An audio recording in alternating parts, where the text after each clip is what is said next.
तो हमारे लोग विरोध नहीं कर सकते उनका। विरोध करवाना स्टार्ट उन लोगों ने कराया, बंद की कॉल उन लोगों ने कर दी। यदि इन्हें कहीं रीट दायर करनी तो आप जो देश की सबसे बड़ी सर्वोच्च न्यायालय वहां जाते। जब 1932 में आरक्षण की नीति लागू हो रही थी तो उस समय लोगों ने कहा था कि बाबा साहब बांटने का काम कर रहे हैं समाज को। जब तक पूरे देश में यह नीति लागू नहीं होती, हमारा हमारा जो विरोध है वो लगातार बढ़ता रहेगा। और वंचितों का हक उन लोगों को मिल करके रहेगा। जितना जल्दी हो सके ये विरोध करने वाले जो लोग हैं ये समझ जाएं और इसको देख लें, इसमें शामिल हो जाएं, इसके विरोध में ना आए, इसके पक्ष में आ जाएं, इसको लागू करने में अपनी भूमिका निभाएंगे तो शायद आप लोग भी ठीक रह पाओगे। अदरवाइज आपकी जो राजनीति की रोटियां जो है ना अब सिकेंगी नहीं, ये जलाई दी जाएंगी। ये ध्यान रखा जाएगा। दोस्तों नमस्कार, एक बार फिर से आपका स्वागत है। और इस समय जो आप देख रहे हैं विपिन मरोटिया जी हमारे साथ मौजूद हैं। भारतीय वाल्मीकि धर्म समाज के राष्ट्रीय अध्यक्ष हैं यूथ के, और एडवोकेट रमेश जी को आप सभी लोग जानते ही हैं, और साथ ही नंदकिशोर बेनीवाल जी हमारे साथ मौजूद हैं। तो विपिन जी क्या कहेंगे? अभी हाल ही में मैंने एक ऐलान आपकी तरफ से सुना है कि आप 25 से 30 हजार वाल्मीकि समाज या वंचित वर्ग के लोगों को लेकर आप दिल्ली की तरफ कूच करने वाले हैं। तो थोड़ा सा वो बताएं क्या करने वाले हैं आप?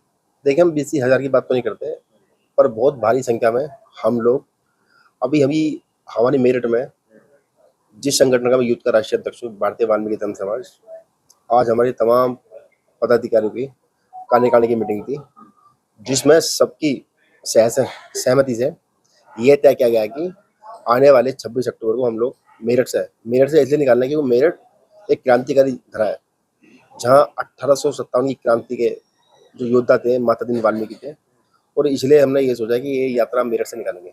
मेरठ से हम लोग 26 तारीख में बहुत भारी तादाद में हम लोग यात्रा निकालेंगे और दिल्ली कूच करेंगे हम 26 तारीख में। और ये यात्रा हमारी 2 दिन की होगी, और ये जो यात्रा का हमारा मेन उद्देश्य है, ये इस समय सरकार को हिलाएंगे, सरकार को चेताएंगे हम लोग, ठीक है ना।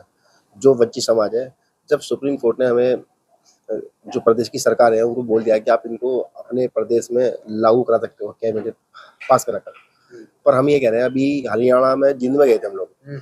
जिंद में हम लोग जब गए कि भाई वहां जब आपने पास कर दिया, पास करने के बाद फिर आपने बोला वहाँ आचार संहिता लग गई, तो हम तो ये कह गए कि जहाँ भारतीय जनता पार्टी की सरकार है, जिन स्टेटों में जहाँ चुनाव नहीं है वहाँ घोषित कर दो ना, दिक्कत क्या आपको। तो साफ हमने खुल के कहा, और इस यात्रा से अपना जो हमारा जो वंचित वाला जो हमारा मिला है, हमें रिजर्वेशन अलग से, क्योंकि जो लगातार हम देख रहे हैं जो लोग विरोध कर रहे हैं, सबसे बड़ी बात मैं यही कहूँगा, देखो हमारे लोग विरोध नहीं कर सकते, उनका विरोध करवाना स्टार्ट उन लोगों ने कराया, बंद की कॉल उन लोगों ने कर दी। यदि इन्हें कहीं रीट दायर करनी तो आप जो देश की सबसे बड़ी सर्वोच्च न्यायालय वहां जाते। आप एक तरफ आप संविधान की बात करते हो, दूसरी तरफ आप संविधान लोकसभा में ले गया, तो फिर आप साफ जब सुप्रीम कोर्ट के 7 जजों की पीठ ने साफ साफ कह दिया कि इनको अपना अधिकार मिलना चाहिए, तो आप उसका विरोध क्यों करो? ये साफ साफ संविधान का विरोध हो गया। जो लोग संविधान की बात करते हैं तो वही लोग संविधान का विरोध कर रहे हैं।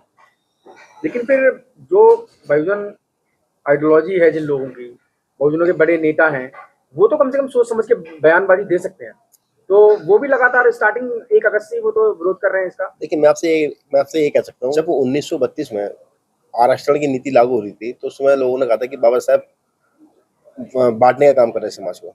तो आज जब सुप्रीम कोर्ट को ये दिखा कि जो वंचित समाज है, जो अति वंचित समाज है, जिसे रिजर्वेशन का फायदा नहीं मिला, आज उसको मिलने जा रहा है, तो आपके पेट में दर्द हो गया। और मैंने कहा था कि ये विरोध हमारा नहीं है, ये विरोध आप लोकसभा में जाके सफाई कर्मचारी की बात तो करते हो, पर ये जो आप जो विरोध कर रहे हो, ये साफ साफ उस सफाई कर्मचारी का जो सबसे तबके का व्यक्ति है, जिसे कोरोना काल में आप लोगों ने कोरोना योद्धा का दर्जा दिया है, जिसके देश के प्रधानमंत्री जी पैर धोते हैं। तो आगे क्या रणनीति रहेगी फिर आप? देखिए, आगे की रणनीति है, जब तक पूरे देश में यह नीति लागू नहीं होती, हमारा जो विरोध है वो लगातार बढ़ता रहेगा। और हम बार बार सुप्रीम कोर्ट जो सबसे बड़ी न्यायालय है देश की, हम उनका धन्यवाद करना चाहते हैं दिल की गहराई से, अतिवंचित समाज, वाल्मीकि समाज। एडवोकेट रमेश जी हमारे साथ हैं, क्या कहेंगे सर? अभी आज आप मेरठ आना हुआ, और आज सही मायनों में यहाँ पर लोगों ने जाना कि एक्चुअली में वर्गीकरण क्या है, तो आप लगातार इस तरीके से आप अलग अलग स्टेटों में जा जाके इस तरीके का वर्गीकरण के बारे में आप बता रहे हैं, तो आगे वर्गीकरण को लेकर क्या रणनीति रहेगी सर?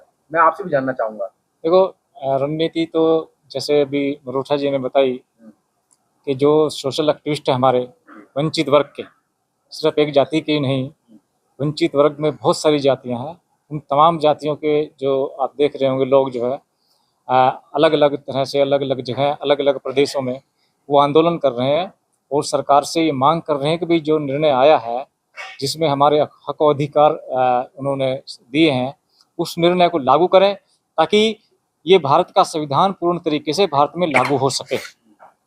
जब सब अधिकार सबको मिलेंगे तभी तो भारत का संविधान लागू होगा, और तभी जो संविधान बनाने की प्रक्रिया में हमारे जो लोगों का योगदान रहा, जिन लोगों ने संविधान बनाने में अहम भूमिका निभाई, जिन लोगों ने संविधान में जो अधिकार हमें हमारे लिए हैं, उनके लिए अपने जीवन की आहुतियां दी, वो तभी तो सफल होगी जब संविधान सफल होगा। और संविधान तब सफल होगा जब सबको अधिकार मिलेंगे। अधिकार मिलेंगे, सब संपन्न होंगे, शिक्षित होंगे, अच्छी से जॉब उनको मिलेगी, उनका रिप्रेजेंटेशन होगा। और इसके साथ साथ मैं बार बार बोल रहा हूँ कि पॉलिटिकल रिजर्वेशन में भी ये वर्गीकरण लागू होना चाहिए। जब तक हमारे नेता पार्लियामेंट में नहीं होंगे, विधानसभाओं में नहीं होंगे, हमारी बात कौन रखेगा। अभी तक जो नेता हैं जिनको हम अपना नेता मानते थे और जिनके साथ हम लग रखे थे, उन लोगों का नकाब उठ चुका है। वो लोग हमारे सच्चे हितैषी नहीं है, ना ही वो हमारा प्रतिनिधित्व करते हैं। वो जब हमारे को उनको जरूरत होती है, जब उनको जरूरत होती है तो कभी हमें वो बहुजन बना लेते हैं, कभी वो हमें मूल निवासी बनाते हैं और हमारा वोट लेते हैं। वो लोग वोट लेकर के जब हमारे अधिकार की बात आती है तो वो हमारे अगेंस्ट में हो जाते हैं। इसका मतलब क्या है कि जैसे मरोटिया जी ने बताया कि जब अधिकारों की बात हो रही थी, जब बाबा साहब को ने इसके लिए लड़ाई लड़ी 1932 में, जो कॉन्फ्रेंस में लेकर के जो अधिकार लेकर के वो यहाँ पर आए, तब भी यहाँ के जो शासक जाति थी वो उसके विरोध में आ गई कि इससे समाज बट जाएगा। ठीक उससे भी, वैसा तो नहीं, लेकिन उससे भी ज्यादा खतरनाक तरीके से आज की ये जो सो कॉल्ड जातियां हैं, मैं यहाँ तक भी कहूंगा कि एक तो वो जो ब्राह्मणवादी जातियां थी जो उस टाइम बाबा साहब का विरोध कर रही थी, ये नया ब्राह्मणवाद का वर्ग हमारे बीच के अंदर पैदा हो गया है। ये उनसे ज्यादा खतरनाक है। ये हमारा भाई बन के, हमारा दोस्त बन के, हमारा मित्र बन के, इसने कितने ही सालों से हमारे साथ रह करके ये हमारा शोषण कर रहे थे। और ये भला हो इन लोगों का। मैं धन्यवाद करूंगा इसका क्या बोलते हैं, बीएसपी की सुप्रीमो मायावती जी का, चंद्रशेखर आजाद का और बामसेफ के लोगों का, जिन्होंने हमारी आंखें खोल दी कि वो बात करते हैं बाम से क्या बोलते हैं इसकी, बहुजन समाज की, वो बात करते हैं मूल निवासियों की, और जब अधिकार लेने की बात हो तो सिर्फ उन लोगों को अधिकार मिले और दूसरों को अधिकार ना मिले। तो ये तो बहुजन की बात नहीं हुई ना, ये तो मूल निवासी की बात ना हुई। यानी कि ये खोखला तुम्हारा सिर्फ नारा है। तुम लोग समाज के जो वंचित वर्ग है, जो कि बहुत बड़ा वर्ग है, देश का जो बहुत बड़ा वर्ग है, आप उसके साथ धोखेबाजी कर रहे हो, गद्दारी कर रहे हो, मक्कारी कर रहे हो।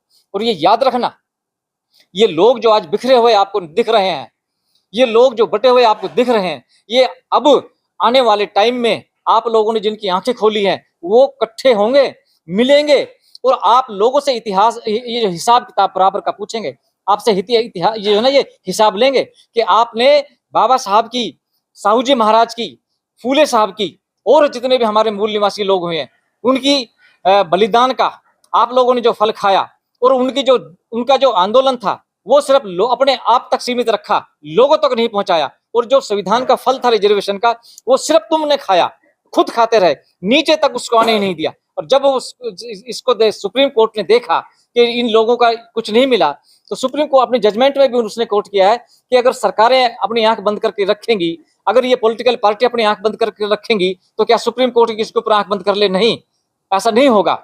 जिन लोगों को अधिकार नहीं मिले हैं, जो वंचित रह गए हैं इससे, इस रिजर्वेशन के फल से, उन तक इसको मिलना चाहिए। और इसका उदाहरण आप देख सकते हो, पंजाब में इसका जो लागू हुआ तो कितना परिणाम आया, हरियाणा में कितना बड़ा परिणाम आया, आंध्र प्रदेश में कितना बड़ा परिणाम आया, तमिलनाडु में वहां पर आप देख सकते हो। और अब ये जो लड़ाई है, ये जो फैसला है, ये फैसले का विरोध ये सारे मिलके भी कर लें इकट्ठे होकर के, तो भी ये लागू होकर रहेगा। क्यों? क्योंकि ये सामाजिक न्याय का निर्णय है, और सामाजिक न्याय के निर्णय को कोई भी रोक नहीं सकता। पहले भी एक सामाजिक न्याय का निर्णय आया था मंडल कमीशन का, उसमें भी उसमें तो सरकारों ने भी विरोध किया था, विपक्ष ने भी विरोध किया था, लेकिन वो लागू होकर के रहा। ठीक उसी तरह मैं फिर आपसे दोहरा रहा हूं इस बात को, ये सामाजिक न्याय का निर्णय है, इसे कोई भी रोक नहीं सकता, ये हर हाल में लागू होकर रहेगा और वंचितों का हक उन लोगों को मिल करके रहेगा। जितना जल्दी हो सके ये विरोध करने वाले जो लोग हैं ये समझ जाएं और इसको देख लें, इसमें शामिल हो जाएं, इसके विरोध में ना आए, इसके पक्ष में आ जाएं, इसको लागू करने में अपनी भूमिका निभाएंगे तो शायद आप लोग भी ठीक रह पाओगे। अदरवाइज आपकी जो राजनीति की रोटियां जो है ना, अब सिकेंगी नहीं, ये जलाई दी जाएंगी। ये ध्यान रखा जाए।